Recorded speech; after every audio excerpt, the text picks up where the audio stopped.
आज देश के निर्वाचन आयोग के मुख्य चुनाव आयुक्त ने ज्ञानेश कुमार जी ने जवाब दिया है। जवाब जो सवाल किए गए उसके बरक्स नहीं बल्कि शेरो शायरी और बहुत ही उनकी संविधान और देश के संविधान के प्रति, देश के लोकतंत्र लोकशाही के प्रति उनका बड़ा प्रतिबद्धता दिखी और सब सतही प्रतिबद्धता दिखी।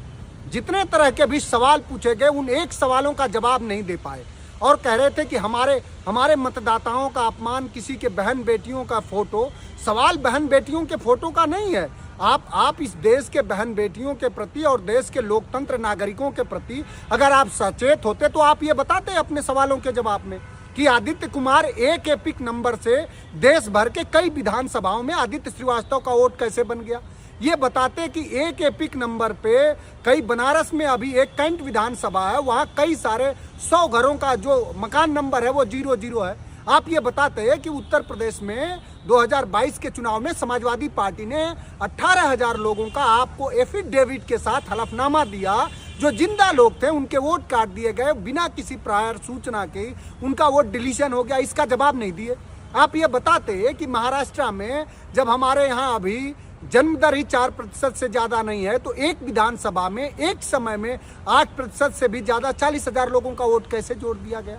आप ये बताते हैं कि उत्तर प्रदेश में 2019 के चुनाव में उत्तर प्रदेश के चंदौली जनपद में कुछ सामंतों ने एक एरिया में 1-2 विधानसभा क्षेत्र में वोटरों के हाथ में स्याही लगा करके उसे वोट देने से क्यों वंचित कर दिया गया। आपके पास किसी सवालों का जवाब नहीं है तो आपकी कोई प्रतिबद्धता लोकशाही के प्रति, लोकतंत्र के प्रति और बाबा साहब के संविधान के प्रति नहीं दिखी।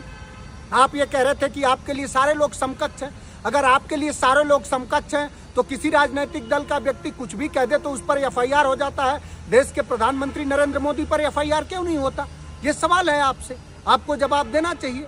आप सिर्फ दरबारीगिरी कर रहे थे, आपने कहीं कोई बुनियादी और वाजिब सवालों का जवाब नहीं दिया और आपने नहीं बताया कि एक विधानसभा में 1 लाख से ज्यादा वोटर फर्जी कैसे उनका एडिशन हो गया, कैसे जोड़ दिया गया। उत्तर प्रदेश के संदर्भ में हम लोग लगातार ये देख रहे हैं कि भारतीय जनता पार्टी के लोगों का अगर वो कोई भी फॉर्म 6 भर के देने तो उनका वोट जुड़ जाएगा, दूसरे राजनीतिक दल का कोई व्यक्ति देगा तो उसका वोट जुड़ेगा नहीं। ये सब सवाल है। सवालों का जवाब देने के बजाय बस आपसे ये एक बात है कि तू इधर उधर की न बात कर, ये बता कि कारमा क्यों लूटा। मुझे रहजनों से गिला नहीं, तेरी रहबरी का सवाल है। फिर देश के निर्वाचन आयोग से हम लोगों की गुजारिश होगी कि दरबारीगिरी छोड़िए। एक समय था कि 91 से लेकर 96 तक TN शेषन साहब भी थे इस देश के मुख्य निर्वाचन आयुक्त, और अपनी प्रतिबद्धता उसी तरह लोकतंत्र के प्रति आप दिखाइए और किसी सरकार के प्रति आप झुके हैं। आपका कोई निजी हित होगा, इसको देश नहीं जानना चाह रहा। अगर आप पारदर्शी होते, चंडीगढ़ में क्या हुआ, आपने क्या करा अनिल मसीह के साथ। तो इस तरह के हजारों लाखों सवाल है और आप कह रहे थे कि चुनाव आयोग चट्टान की तरह खड़ा हो। चुनाव आयोग संवैधानिक संस्था है, खड़ा ही रहेगा, लेकिन जब उसको चलाने वाले ही दरबारीगिरी करेंगे तो उसके मूल्यों का क्या होगा, ये बहुत गंभीर सवाल है।